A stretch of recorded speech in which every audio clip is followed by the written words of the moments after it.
After football, shinty is perhaps Scotland's national sport. In the Highlands, for many, after you pick up your first school bag, you pick up a caman.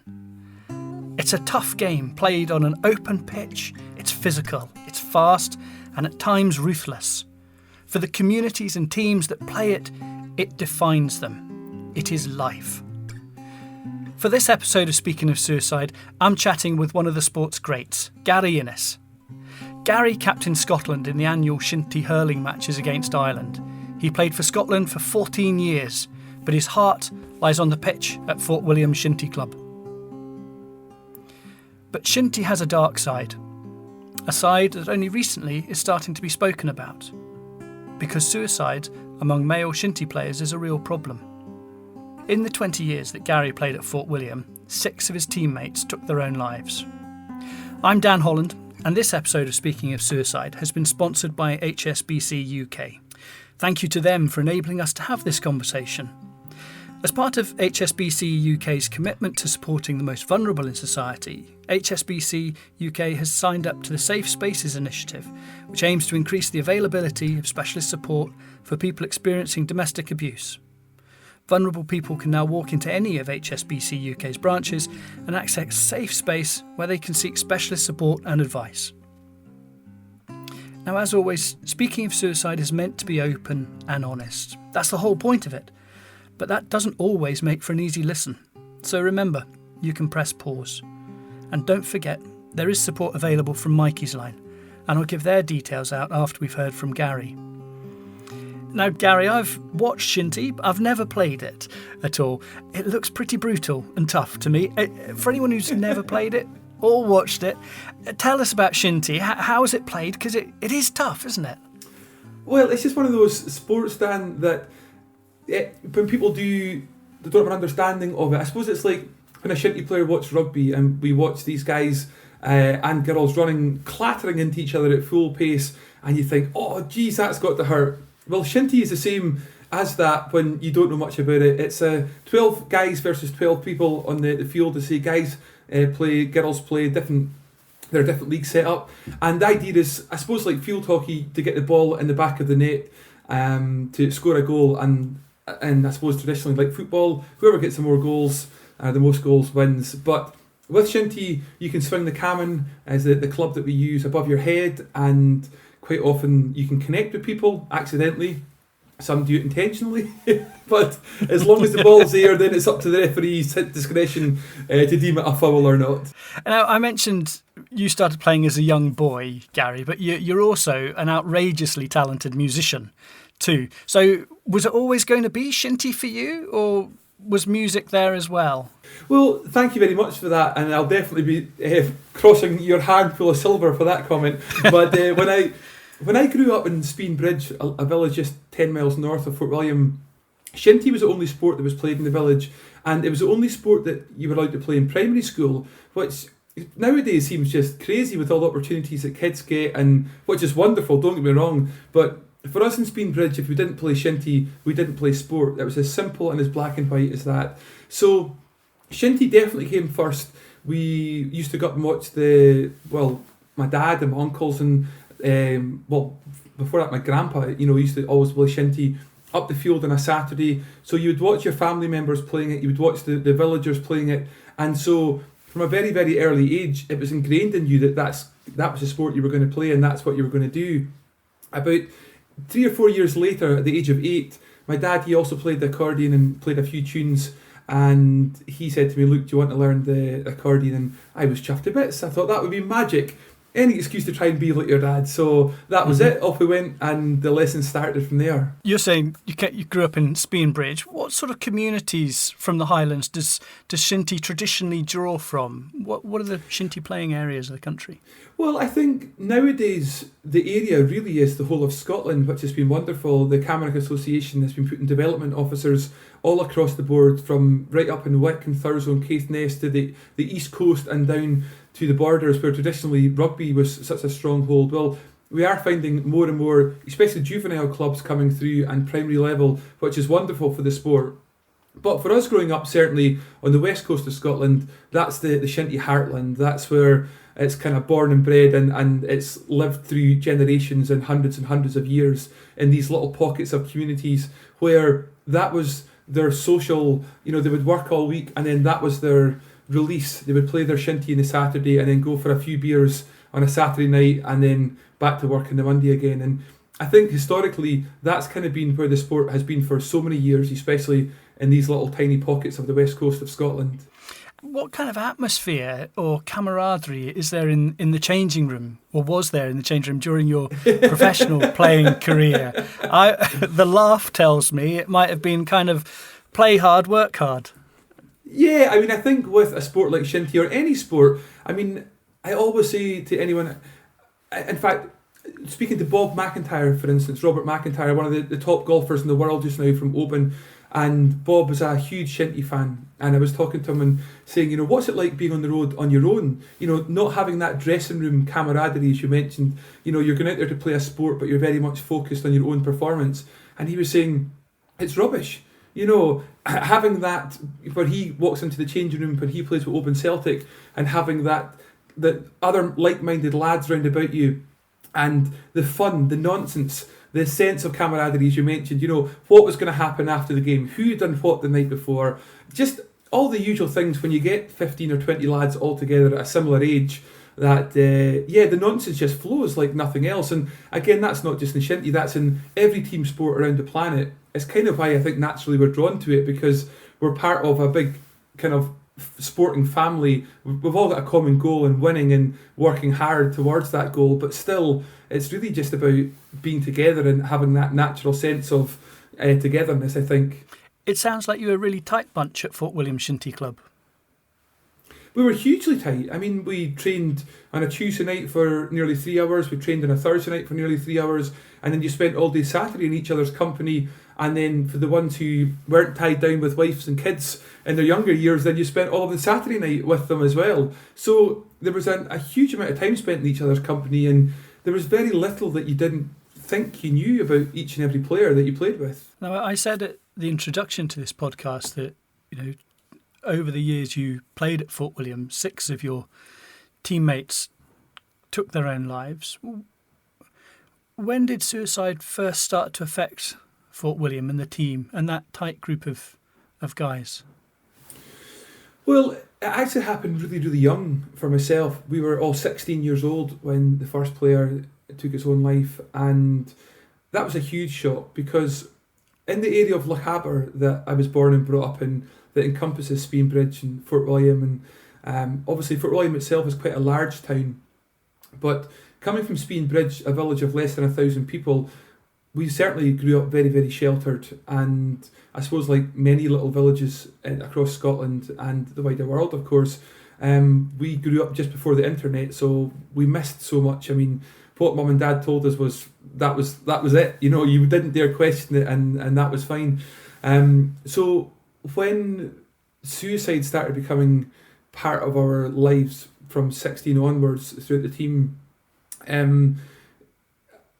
we just didn't know really how to accept it. We didn't really understand why it happened and why the young man didn't talk to us. And I don't name his name because now I know he's an uncle and so on, and I don't know what the family have told the younger generation about their uncle and so on. So if you don't mind, I won't mention their names, but of course for some of the family reasons. But yeah, it was just so hard to take. I think suicide, that is it for everybody. It just leaves far more questions than answers. And being so young and in the manner that he took his own life, it just left us all a bit bamboozled and really didn't really know where to go to next once it had happened. Can you remember the moment you first heard? I can, yeah. And what had happened, again, I'm 41 years old, so again, I came through with 16 or 17 before we started getting mobile phones with pay-as-you-go and top-ups and things like that. But just pre that, obviously, there were no mobile phones, and so we weren't really communicating via text and things. And we had come into high school, and word started making its way around that it happened actually on the Friday night. But again, being a little bit out the way in Speenbridge, we hadn't heard anything. And so Monday morning, bounding into school with the shinty sticks in hand and things, and all of a sudden the news started making its way through. And I suppose like that, and like death in many ways, you sometimes, I think your head tells you that it can't be true. There must be, it just can't be right. It must be misinformation or something's broken down in communication, and that's not been the case. But of course it was, and they were absolutely correct in everything they were saying.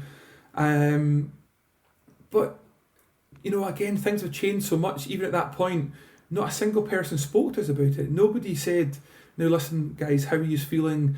This has been a tragic day or incident, within the club or with the school or anything whatsoever. Nobody was willing to talk about it, and it was kind of like just pushed under the carpet. It had happened, it was awful, nobody wanted to mention it. Did that sit with your classmates and teammates as well, even in your own sort of circle, or were you all just numbed?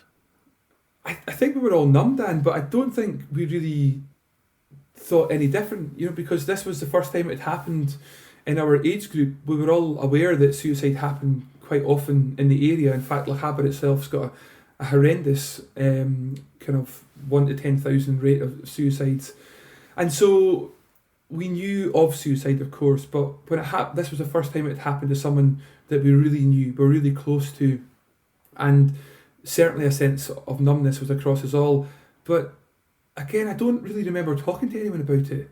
I remember it was kind of like you just got on with it, and the way to get through that was they threw the ball in amongst you and just told you to, we picked a couple of teams and got on with it, and that was it. You were back together in the sport, and you were kind of just going to push your way through that. But no, I don't remember us ever even getting the opportunity to have a chat with someone about it, or someone forthcomingly coming forward and asking us, would we like to talk about it, or is there anything we would like to discuss in our own mental health?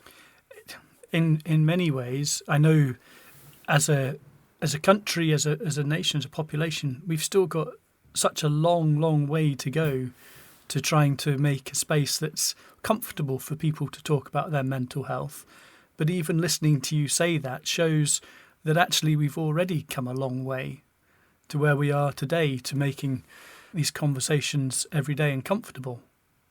Yeah, 100%. And I think going back to that time, suicide especially was a black mark on families and in people's lives. And we know now, and I think we're just more aware now, and because of the really, really strong and incredible people that have talked and been very open about their own feelings and been honest, whether that's in sport or music, or people look at, young people especially, on pedestals, and they say, look, I struggle with this, or I struggle with that, and here's what I did, and here's what I did to help with that.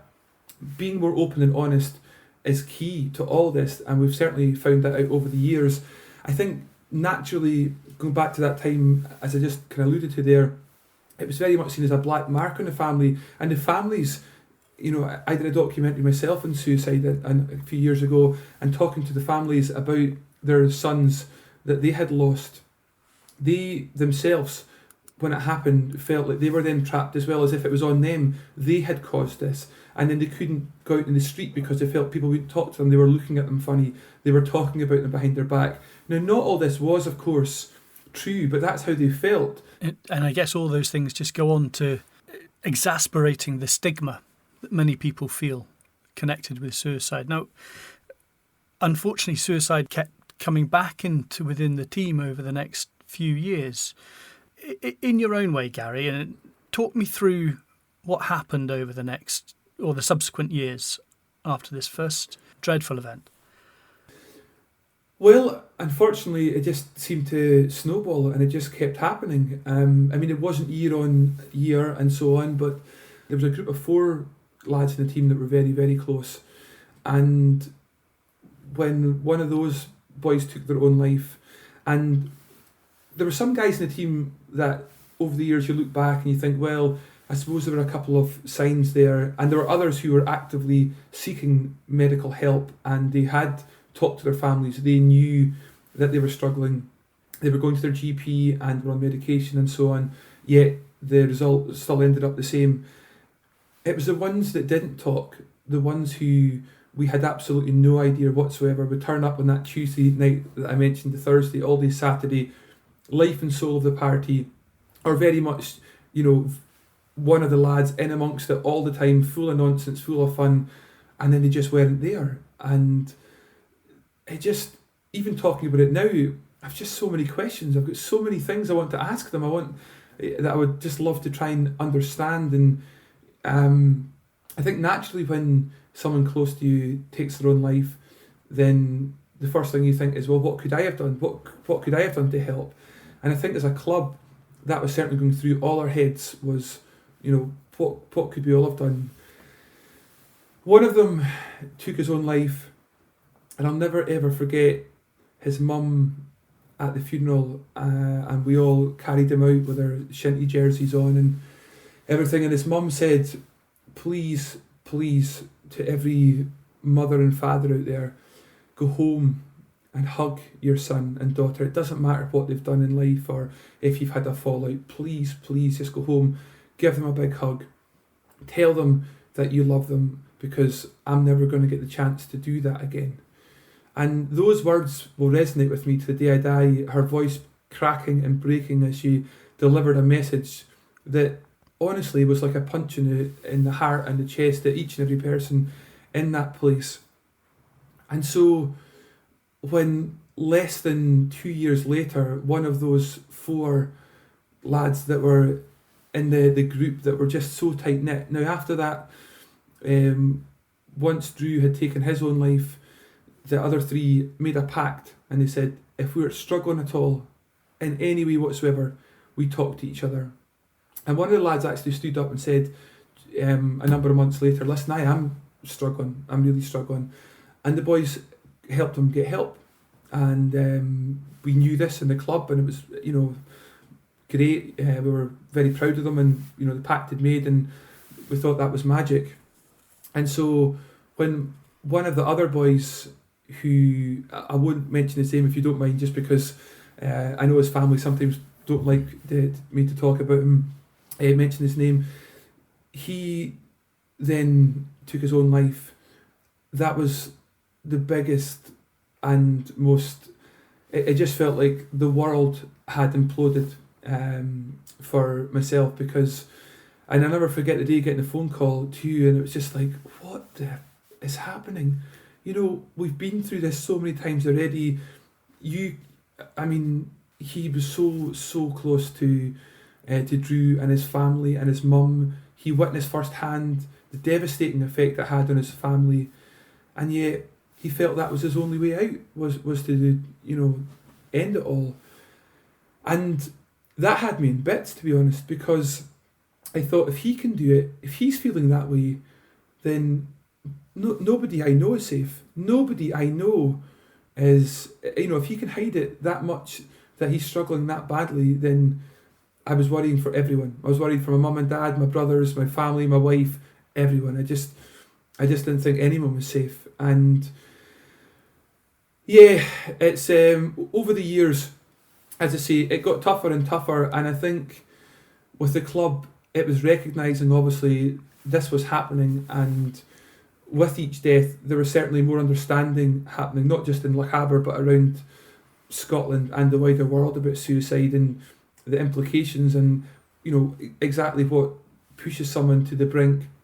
And so that that led me to want to do and talk to people, myself and the family, and try and make a documentary to find out what help was available for people that were feeling that way, because I myself didn't know, and I felt that if I found myself in any position whatsoever that I was really struggling and needed to talk to someone, I didn't know where to turn. I wouldn't have known where to turn, and I just worried that maybe these young men were in the same position, that I knew some were seeking medical advice and help, but I definitely knew that some weren't, and they hadn't opened up to anybody. It must have been, from what you described, very, very frightening, and not feeling that anybody was safe around you. Am I interpreting that in the right way? It was absolutely horrendous, yeah, because, it was like everything you knew, just, as I say, I think you try and sort of you think back and you think, well, that person, okay, well, maybe that's what it was, and I suppose they were maybe an extrovert, so you think, well, were they masking something? But the last person was a young man, married with a young son, and had a good job, was incredibly talented at sport, and incredibly talented at whatever he did at various sports, not just shinty. Like, everything I'd known in life was maybe not everything I'd known, and maybe not everyone round about me is safe. And that was a really frightening and worrying thought, and still to this day is. How did the wider community of Lochaber react to this, and the wider community of the world of shinty? Well, to firstly answer your question of Lochaber, it brought it to its knees, to be quite honest with you, that here is another young man that seemingly is very happy with life. And I think people naturally, and again, it's probably going back to a thing of old, when people go, well, what's he got to complain about? He's got a nice house, he's got a nice car, he's got a nice this, or she has got this, she has got that. What have they got to worry about? And I think, again, we're learning to understand that this isn't the case, regardless if you're a millionaire or you've got £10 in the bank, regardless if you've got this, if you've got the best looking wife in the world or the best looking husband and so on. It's about your own personal well-being and how you feel and how good you feel in yourself. And regardless of all these other factors in life, it's all about what's inside you. And so, again, going back to the area of Lochaber, this person was very well known through sport and through his job and everything, and so because of that, everyone really worried, again, because we'd lost so many young men. Now, I'm only talking about 6 that I played shinty with. There's not, I would hand in heart say, there is not a single family in Lochaber that has not been first-handed experienced suicide with someone they know or a family member. It's just everywhere, and it has been forever, and it's just awful. So I think when he passed, the area certainly was rocked, but when you talk about shinty as a whole, you take it out of Lochaber and you take it to all these other little pockets of communities that are all over Scotland. And he was a Scottish international at shinty as well, so he was very, very well known and recognised as one of the best in the game. And again, because of that too, it rocked the sport, absolutely. And I think for me, he was probably a catalyst, or a huge catalyst in the sport, to recognise that they had to do something. There had been a number of deaths before through suicide within the sport, but because of this young man's passing, I think this was the one that really rocked us all and made the Camanachd Association really stand up and think, we absolutely have to act now to try and stop this. And I'm keen to speak to you about what's happening now in just a few moments, Gary. You mentioned just a moment ago you made a documentary about your friends in Fort William Shinty Club a wee while ago. It's a programme you did for BBC Radio Scotland, and it was called 6 Men, and it broadcast on World Suicide Prevention Day in 2020. And for that, you spoke to, in some really frank and open and at sometimes quite upsetting conversations with the families of your friends. That must have been very difficult for you to do, but I suspect you probably learnt an awful lot about people and about your friends. Well, I did, yeah, and it was, quite honestly, probably the most difficult thing I've ever had to do. To sit across from my friends' mum and dads and ask them about the day they found out their son had taken their lives, and did they have any idea, all the sort of questions that are associated that you would naturally want to know. Because what was incredible about them, before we started broadcasting and recording, I asked, was it okay if I asked some of these questions? And each and every one of them were like, absolutely, because for them, they got the opportunity to talk about their son and their loved one, but they also had the opportunity to speak very frankly to other people listening, and to hopefully try and avert other mums and dads and parents and guardians having the same day and subsequent life that they've been left with waking up every morning and the last thought before they go to bed is of their lost sons.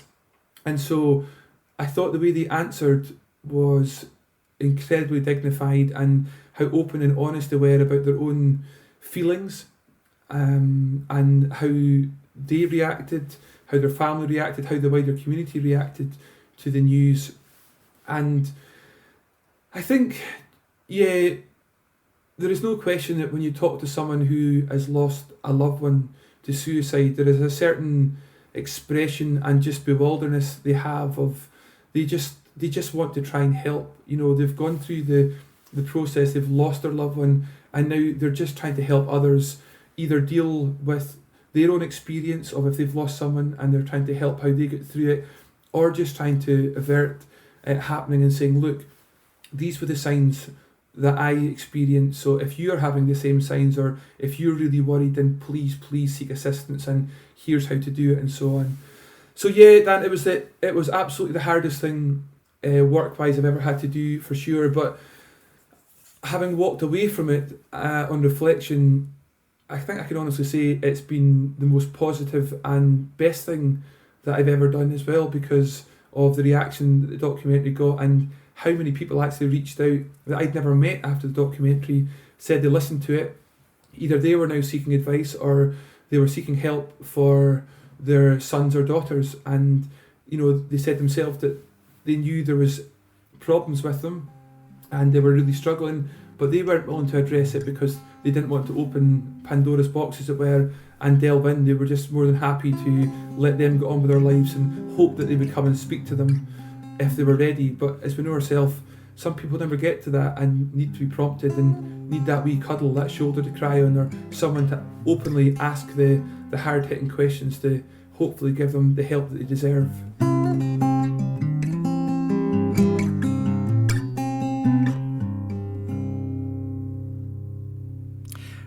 Let's just pause for a sec, because if you want someone to talk to, or you're worried about a friend or a family member who needs help, then you can text Mikeysline on 07786 207755, or contact them via Messenger, web chat, or on Twitter. And they're available Sunday to Thursday 6 p.m. to 10 p.m.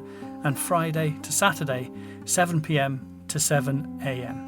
And that number again is 07786 207755.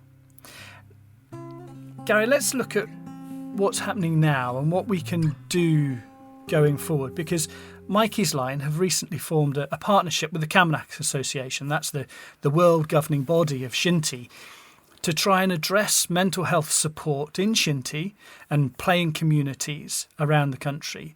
So let's talk a bit more about what you think can be done and what you think the barriers are to stopping people. You mentioned stigma earlier on and shame, but what else do you think stops people seeking that help?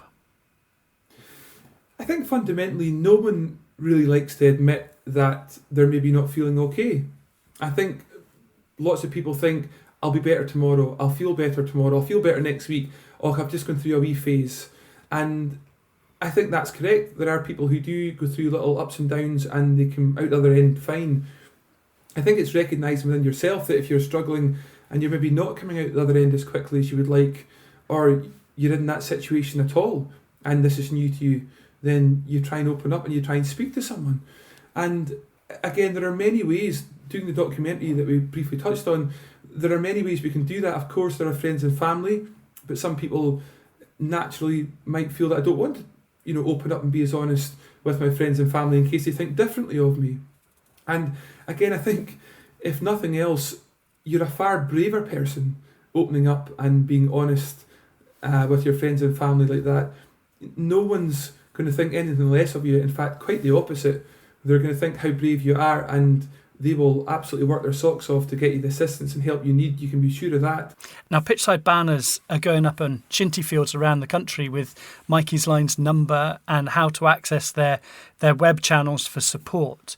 And some clubs have been putting the numbers on their shirts as well, I think. But how do we get that information, Gary, into the changing room, into where you and your pals were getting changed every Saturday into your hearts when you're training. What should we be doing to do that?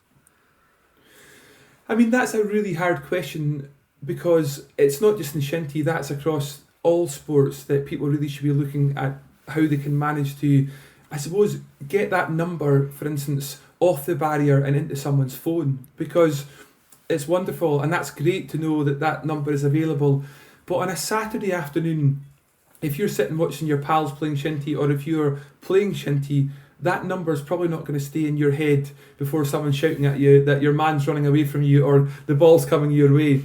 So I think something like that would be a really strong point to maybe each, some people might not want it in their phone, but I think it might be something really quite worthwhile is at the start of every season, make sure that number, Mikeysline number, is in every single player's phone, just in case they need it. Because if they need it at 4 o'clock on a Tuesday morning, or if they need it at a Saturday night after they've been out and had a few drinks, they've come home and they're just maybe not feeling themselves, they're maybe just not going to quite remember what that barrier says round the field, or they're maybe not going to feel they want to Google it or in the position to do that. And I think maybe just having that number available, kind of ingrained in the phone, it just sits there, it never gets looked at, never gets needed, but just in case it does, it's always there, kind of like an old friend, and you can press that button, talk to someone who understands and has a listening ear. I think that might be a nice way of doing it in such a subtle way as well, rather than someone coming down and trying to put a number into their phone. But having these barriers, having these banners around and having the name out there as much as possible is only a positive effect, and that's all testament to Mikeysline and the Camanachd Association, because at the end of the day, nobody wants another death by suicide in the sport, nor by suicide in any walk of life. And if we can do anything to highlight that, or to try and just make things easier for people to access help, then that's a wonderful thing. You touched on earlier on, shinty comes from rural communities around Scotland, and we all know, sadly, that some of these communities have other problems as well that can lead to mental health problems and to suicide. There's alcohol, drugs, and now we're facing this cost of living crisis too. So where in this kind of circle of circumstances should we be trying to get information and help and to young people and men in particular to talk? Do we need to go back to school, to that 16-year-old Gary Ennis at Lochaber High School and that group of pals then? Absolutely. It has to start from grassroots all the way up. And I think naturally there'll be some parents who probably don't feel they want to talk to their children, or they want school teachers or people to be talking to their children too young about suicide. But unfortunately, it's something that is going to affect pretty much everyone in life at some point growing up. They are going to know somebody. And if that's the case, that from such a young age, here is where you turn if you're not feeling right. If you're struggling with this, or you feel you're depressed, or you're having suicidal thoughts, then here is where we recommend you turn to. What harm could that be? What harm is there in having that drummed in as young men and women going forward? And again, it quashes the stigma, a lot better as well round about it, and being able to talk about it rather than feeling I feel suicidal, or I feel really depressed and I'm thinking I don't know how to move forward. Even at a young age, if someone confides in us and even explains that to us, then you think, right, okay, I recognise this is what we've talked about before, and here is how we can try and help you, or this is where, I can talk to a guardian, or I can talk to someone and say, someone's spoken to me and so-and-so is feeling this way, and we try and get them help. But fundamentally, I think the younger we can go with this, I'm not saying we're getting people at 5 and 6 year old, but I think naturally, instead of leaving it until we're out of school, I think there should be the onus should be on an awful lot more in school and high school especially, so people can understand, especially as their bodies are changing and everything too. They need to know where to turn if they want to speak. And what about in sport, Gary? You've competed at international level.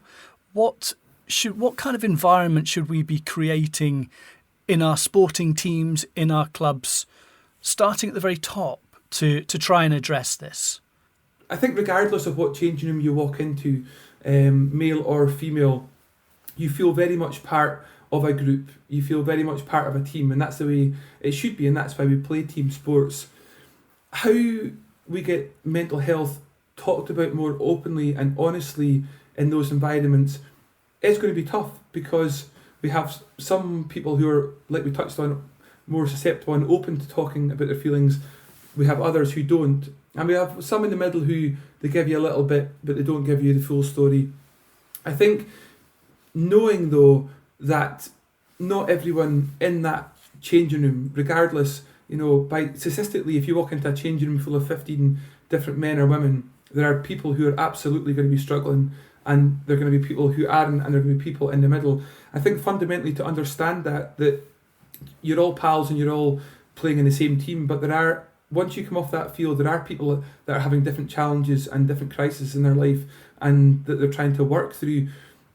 Again, I think knowing that your teammates are there for you if you need help is always a great thing, which I always felt that way, to be fair. I always felt that way in Fort William, that I had lots and lots of friends that were around about me. But I think for me personally, I've now not been playing shinty for 9 years, and I think the world has changed and mental health has changed more so in those last 10 years than it ever has before.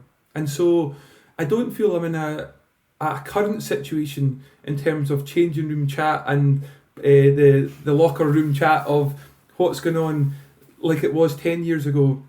But I can tell you that what we are seeing now is there are more young men and women talking and coming forward with their problems, and I suppose being pioneers. They're going into their changing rooms and they're saying, look, I'm struggling, I'm really down this week, I'm going to need a help.